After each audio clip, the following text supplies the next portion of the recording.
Here's how you can analyze a rental property's cash flow and figure out how much money you're going to have left over at the end of the month. I'm Robbie Krager, the Flip Flop Flipper. I'm a value-add real estate investor, and every day we give you these tips in 3 minutes or less. Today, we're talking about how to analyze a rental property and figure out how much cash you're going to have left over at the end of the day. First things first, let's find the deal of a lifetime. Okay, done that? Great. Put a renter in there. Wonderful. Now, how much money are you going to make at the end of the month? When you're analyzing a rental property, you're going to want to know what are your expenses. So before you even calculate the rent, you're going to figure out what your expenses are. Are you paying for power and water? You know that you have to pay for taxes and insurance. Do you have a mortgage payment or did you pay cash? All of these things are going to factor into the bottom line for you. So now once you have your expense and you know what that's going to cost, when you rent the property, you now know what your rents are. Take your rents, subtract off your expense. That's your net profit. That's what you're looking for. You want to know what that net profit is. And then you want to take it a step further. You want your net profit to be a good enough return that you're happy with the investment that you just made.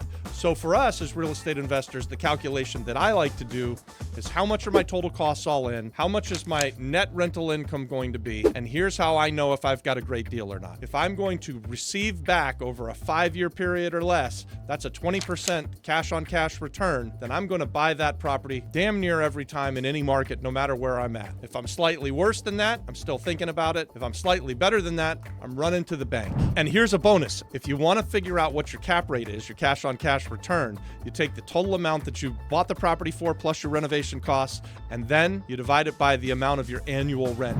That will give you your cash on cash return. Guys, being a real estate investor is easy. You don't have to be smarter than a 5th grader, but you do need to be able to do math as well as they do. Subscribe to the channel for more great tips like this. We're going to be putting out these 3-minute tips every day.